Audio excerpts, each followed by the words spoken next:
Hello and welcome to Rich, Simple Human. I'm Lindsey Frances, psychologist, sophrologist and human behaviour expert. And for those of you that don't know, I use a data-driven approach with my clients to ensure that you get change physically, mentally, emotionally and spiritually. And I'm also friendly with lots of other coaches because many of us have complementary skill sets. So today I'm sitting down with health coach Katie Brown, and we're going to talk about the 5 ways you should choose a coach. Katie, this is a great subject because I meet people that have lots of coaches and therapists, and I meet people that have none. And I also meet lots of men, because I have lots of male clients, who never thought they would want a coach or a therapist because they were far too clever, strong, brave, or solid. And of course, we know that any coaching investment or intervention is going to help. But some are more helpful than others. Yes. Before we started this conversation, Katie and I had a mental tot-up about the amount of money we've spent in our lifetimes on coaching and therapy. Now, Katie and I aren't that young, are we? We might look great Sadly today, not. but I think we came to the conclusion that, Katie, you're perhaps £30,000 down. Yeah, easily. And I hate to say it, but I think I'm probably the same. And of course, the longer that time goes on, the more money we spend on coaching and therapy because we are very keen for personal development, personal growth. And as far as I'm concerned, internal growth is far more important than spending money on a fast and flashy car. So if you have purchased a car in the last 5 years that cost you more than 6 figures, but you've only spent 50p on your internal and personal development, perhaps have a word with yourself about your priorities. It's really, really important that you think about what kind of coaching or therapy might be right for you, because it's a very personal conversation. And today, Katie and I are going to dive into the 5 ways that you should choose a coach, or the 5 things you need to be aware of when choosing a coach or a therapist. Katie, anything to add on your own journey in the personal development, coaching and therapy arena? If you have ever felt foolish for investing in a coach who was selling the spiel and getting you to sign up and pay while you were on the call, or making you feel pressured, and then you went in and you were so hopeful and you got in and you felt like a damn fool because it was not what you got sold, please know that you are not alone. There is no shame in it. Please don't let it put you off for the rest of your life, because I think I can certainly put my hands up and say I have hired coaches in the past who have not delivered what I was expecting or sold. And it's really tricky to navigate, because when you, I think, get to a place of you need support, whether it's counselling or coaching, it's quite a vulnerable place to be, and committing that kind of time into finding someone to support you, committing that kind of energy into the calls, sharing your journey, being vulnerable and coughing up the finances, you are in a really vulnerable position. And it's an incredibly courageous position to be in, to say, I can't do this on my own, or I can, but I could do it better with support. And getting into a situation where you don't get out of it what you put in is probably going to shock you. I know the first few times that I paid for coaches who promised the world and delivered nothing, I felt like a fool, because I'm a coach and I should know better. So please don't let it put you off getting future support, coaching, whatever it was that you were looking for. It's just a case of, like you said, hopefully these 5 things will really help you find the right person for you. I think there's also, with hindsight, there is a process that you go through where you get a bit sick of explaining what's wrong with you, or trying to explain what the problem is when you don't actually know what the problem is. That's the whole point of the coaching and therapy relationship, that you turn up and you say, I'm not quite sure what the problem is, but I'd like to talk to somebody about this, and then see how the conversation goes. Because we all tell ourselves stories, and often I've gone out certainly into the entrepreneurial space thinking, I think I need a solution for X, Y, and Z, and that wasn't what I needed at all. But often you just get bought, you just buy what you're being sold. So there is an experience there where you could buy something that you're being sold and it isn't actually what you need. Or you could think you're buying one thing and you're actually getting another. And this is sometimes just down to experience. Sometimes it's down to you not really understanding what the coach is offering. Or it's about the coach or the therapist offering something that you don't actually need. And in my own line of work, the emotional wealth creation method and sophrology isn't for everybody. Not everybody wants to work the way I work. And Katie? Oh, exactly the same. The work that you do? I redirect clients quite regularly, potential clients, and it's not because I don't want the money, or because I know my integrity is more important, and there are people who are a much better fit. And so I think you're the same. If someone came to you and you were like, actually, in fact, I know this to be true of you because I recently asked you if you'd work with a client and you said, I'm not the best fit, but this person could help. And I think that's so important, is having a call with a coach and them saying, I really am a good fit for you. This is why. Or them saying, actually, I could help. You know, we're both in a position, I think, with the amount of experience we've got and qualifications we've got, we could help anyone. Of course. But would I be the best fit for everyone? Absolutely not. No, there are things I'm incredibly passionate and knowledgeable about, and there are things that I'm not. And I think having a coach who's also willing to say, look, we've done this, this, and this, which is great, but at this point, I'm no longer a good fit. You need to go to this person, push you further, for me is a real green flag. Yeah, absolutely. And I think that's one of the things on our list. So the first way you should be choosing a coach is probably through testimonials. How many testimonials can they provide? Or what's their response when you say, can I talk to somebody else that you've worked with? Mm-hmm. Because Katie and I have oodles of people that are very willing to talk to other people about what we've done. In fact, all of my work seems to come through referrals. And I've been lucky enough to have a number of my clients on my podcast, and they're happy to talk about the experience because it's changed their lives. And I can't ask for more than that. Katie, in the same way, if I asked to speak to any of your clients, I actually know who some of them are, and you would be very willing to give me that information. So top tip, check for recommendations and testimonials. Tip number 2 to choosing a therapist or a coach, the size of group or the number of clients they've got. Katie, why is this important? I think it depends what you're looking for. Most people going into a client one-on-one dynamic need one-on-one support, and as a coach, there is only so many people that you can actually give that level of depth, understanding, awareness, plus the time to research how best to help them, and do that whilst also maintaining your own journey. And I think, I recently hired a coach who I was aware was a one-on-one service. And unfortunately, when I logged into the group chat, so excited, there are 110 people in the group. Wow. And I'm thinking, well, there's no way that if everyone is texting you all day that you're going to be able to respond properly. And within a week, I was proven right. Messages were missed, things were delayed, and I actually walked away because it just wasn't what I was expecting. And I think knowing the size of the group is really important, because for some, you might not need all of that space. Perhaps you just need a group coaching program whereby you're just being kind of nudged once a week in a group environment, and that might be the best fit. But I think knowing what you're setting yourself up for expectations wise is really important. I think also it helps you make a decision about what you're prepared to spend. Yes. Because if there are only a few of you being looked after by a coach or a therapist, you're going to have a very different experience than if they are running group programs that run into hundreds and hundreds. Or if they're a therapist, are they seeing a small number of clients every week? Or are they seeing one client every hour, every single hour, 5 days a week?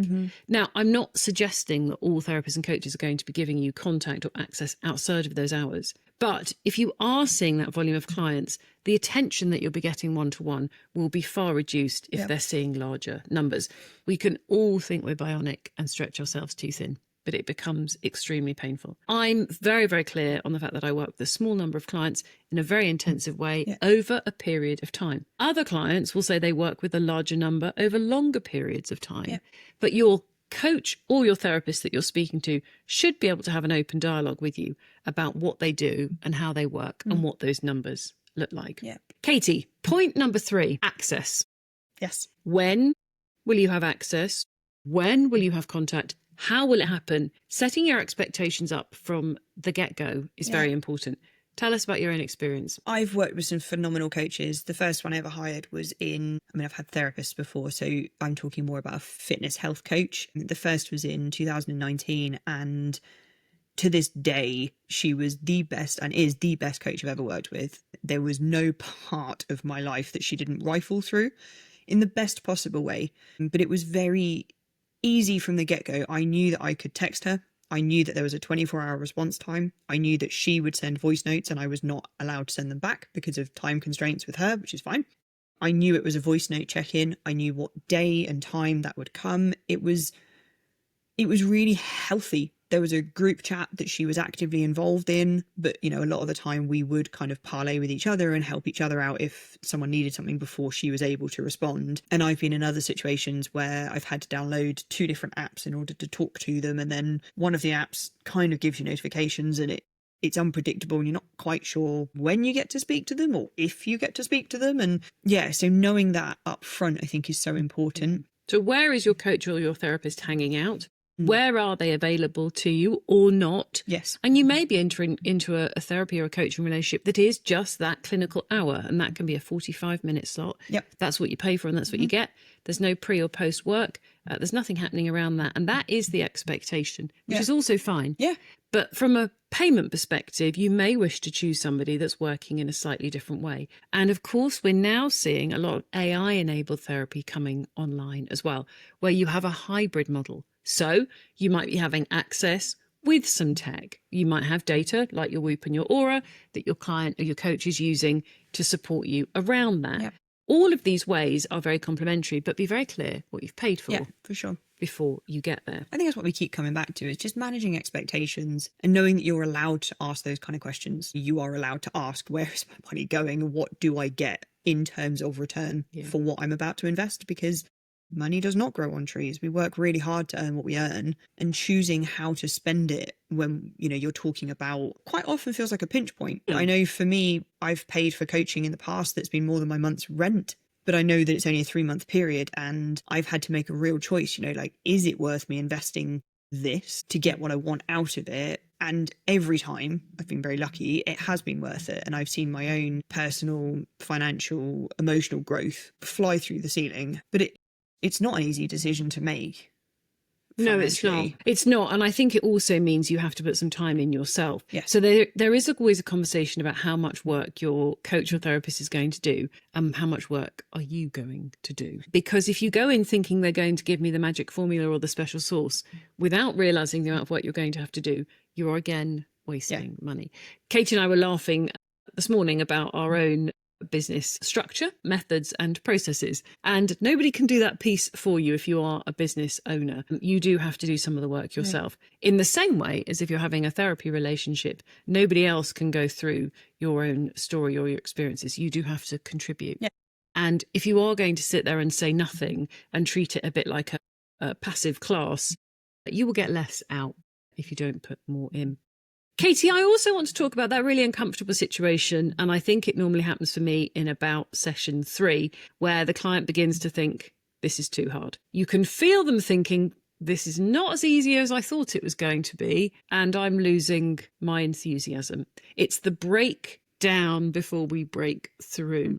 The dark night of the dawn, or we can sometimes say the rock bottom. Katie, how do we encourage our clients through that? Hold space. Remind them that they started because of whatever the reason was. And I think that's also really important when you choose a coach, is choosing someone who will embrace the humanness of your journey. Because as coaches, we are empathic by nature. It's why we want to do what we want to do. We don't live like robots. We don't encourage our clients to live like robots. But I think allowing a client to be honest and also encouraging them to own the decisions that they've made that got them to the place where they needed a coach in the first place, and then encouraging them that, there was a why, and just coming back to your why has got to be bigger than the discomfort you feel about the fact that your ego is currently being challenged.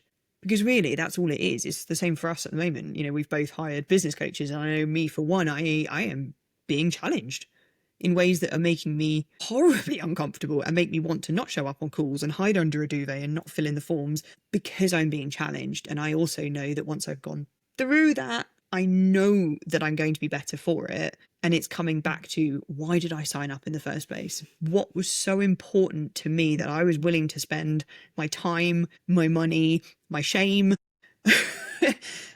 in what I believed I was capable of? Yeah. And then asking your coach to help you when you can't do that. It's the this is too hard moment where you actually want to just go home and stop everything and you're waiting to get to the next stage. Katie, number 4, we've got this down as humanness and authenticity. And we've talked very much about, can a coach guide you somewhere they haven't been themselves. This is much debated in the forum of therapy and coaching because some people say yes and some people say no. This is your choice as the client. Do you need to know that your therapist or coach has walked the same path, or are you happy to assume that they know what they're doing, and how many questions do you want to ask? There's also a conversation here about disclosure in therapy. And of course, historically, in the psychotherapy setting, therapists were not encouraged to disclose anything at all. And if you had an old school psychotherapist like I did many years ago, it was a very strange experience, and it's not something I would choose to repeat. No disrespect to people who are still using that model. Has your coach or therapist told you about their own experience? What kind of life are they leading, and how does that make you feel in terms of their authenticity and your own capacity in comparison? Katie, we talked a little bit about this and the availability and the amount of time some people spend doing this work and expecting you to do the same. What would you say about this decision-making point? I see both sides. So I was a yoga teacher. I actually taught yoga teachers in India. So I was part of the certifying team. And one of the workshops I had to teach was handstands.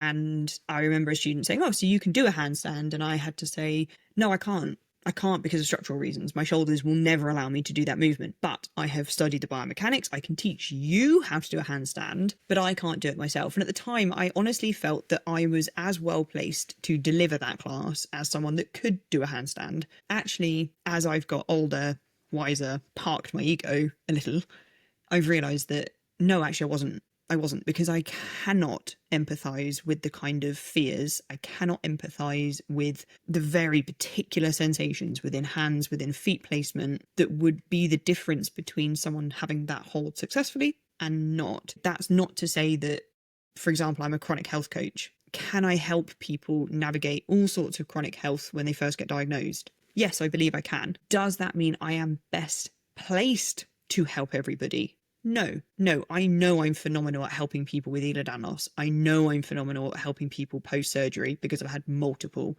I know I'm phenomenal at helping people with cardiac issues. I've had a stroke. I know and understand the fears and how complex that is. Would I be the best place to help someone with diabetes? No, I could, but it's not something I can understand in terms of the time it takes, the understanding of the science behind it and the food and the exercise, because I don't live it. So yes, it very much comes down to the individual, but I do think it's talking to your coach. And again, it's setting your expectations. Do you need them to have walked through it, or do you need someone who's just kind and can hold space for you and your experience of it? Yeah. I think it's important to ask yourself these questions, and I attract an awful lot of overachievers who are risking burnout, because I too am an overachiever and constantly have that red light coming on thinking, whoa, I'm way too close to the edge physically, mentally and emotionally. And of course, they're the kind of clients that seem to come to me. I do coach a lot of men. I am not a man.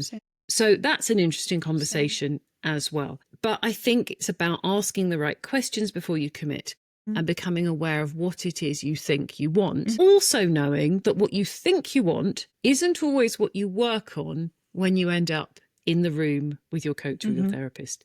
And this is quite a, I'm going to use the word discombobulating experience. You think you've come for one thing, but you end up uncovering something else.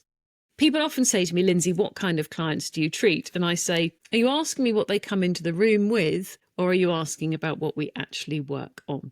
Because nobody wants to come in talking about the fact that they've got control needs because they're afraid, but they do like to come in and say they've got problems sleeping. Of course, they're two totally different things, but very much interrelated. Katie, fifth and final thing to be important, to consider as important when choosing your coach. And the word here is retention. This is a really tricky one because I like to say to people, if you've done your sophrology method and accompaniment properly, you shouldn't need to stay in a relationship with your sophrologist forever. But of course, people do stay in a relationship or check back in. I would always ask your coach or therapist about what their retention rates look like. Katie, what would you say to that? Yeah, I agree. And I also agree with the, if you've done your job properly, why would they need to stay argument? Because I used to say that. I used to be like, well, if a coach has had someone for 2 years, it's because they haven't done their job very well. Actually, I've had a lot of my clients for 3 or 4 years because, as you say, coaching is not a linear track for anyone. life is not linear. And I think, again, it depends on the kind of coach you're hiring and what the goal is. If you're hiring a coach to get you out of debt, there's probably a tangible goal. Once you hit it, really, there is no need. You then might move into someone who specializes in savings or teaching you how to not get into debt in the first place. I think because one of my clients the other day, I said to them, how would you explain what I do? And they said that one of them said that I write instruction manuals for the person on how to live their best life. And the other one said that I was not a life coach, I was a coach for life. Because I consistently adapt. We might start with your nutrition and you might use my nutritional therapy brain, and then you might get an injury and we might need to rehab it, and then we might look at the structural reasons why that happened in the first place, and then you might get sick and we look at that and how that's impacted this and this. And then because I am a life coach, there might be some times where I challenge your mental health and get you to spend months journaling and dealing with that side of things. So I think, again, it depends what you are looking for. But I think retention's important. I think if a client has renewed, it's a good thing. But you could always ask your coach, can I speak to someone who's recently renewed to find out why they renewed with you? Is it because they enjoyed working with you, or is it because they felt that they'd signed up for 6 months and got nowhere, so they had to do another 6 months? Because I think it's very different, someone needing a coach and someone just really enjoying the accountability and wanting that to continue. I've got a business strategist that I've been working with for over a year now, and I really, really like working with him. So I stay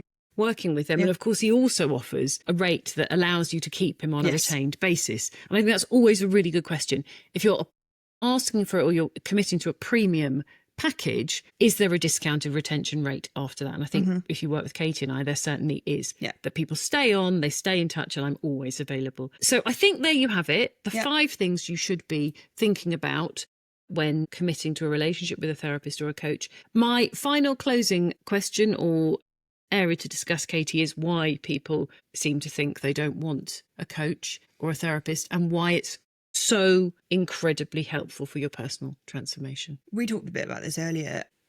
Honestly, think most of us are exhausted.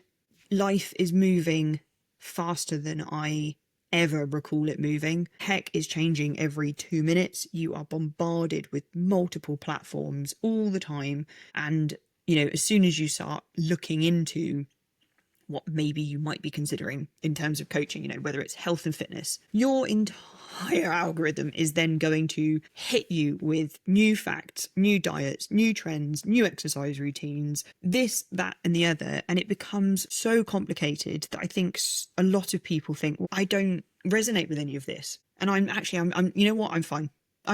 I don't want to meddle with it because all of this is way too confusing and I don't have time to track 7 meals and my water and my sleep and so actually, you know what? If I'm not on death's door or in a load of debt or unable to sleep at all, I'm fine. And I think a lot of people would benefit from taking you know what? I am fine and I'd like to keep it that way. You're not thriving, you're not surviving. You're kind of thriving. And that's an okay place to be. But I think when you work with a coach and you realize, actually, I really have been just about existing. I'm okay. I'm treading water. I'm okay. I'm perfectly stable. The waves are coming over and I can cope.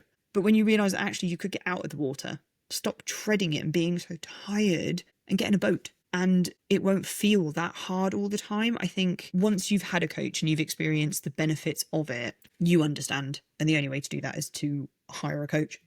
And I also would like to remind anybody who's thinking, I don't want to spend the money. Just have a look at how much you spent on your cleaning lady this year, your gym membership, your Netflix, and then think about what you might be able to afford in terms of coaching or therapy. Katie, we could talk about this for hours, but we're not going to, because all we want to do is urge people to get themselves the support that they need, using those 5 tips and tricks to test the water. If they'd like to speak to you, Puzzle Coaching, where can they find you? puzzlehealthcoaching.com or on Instagram, Katie's Healthy Space, or Facebook, same on both. Amazing. And if you want to speak to me about sophrology, LinkedIn, Lindsey Frances, you can find me on Instagram, A Human with Lindsey. And you can find me, of course, on this podcast, Rich Simple Human. Katie, until next time, thank you so much for being here. Welcome. Thanks for having me. Go out, find yourself the support you need, and just wait for the incredible transformation to occur. Yeah.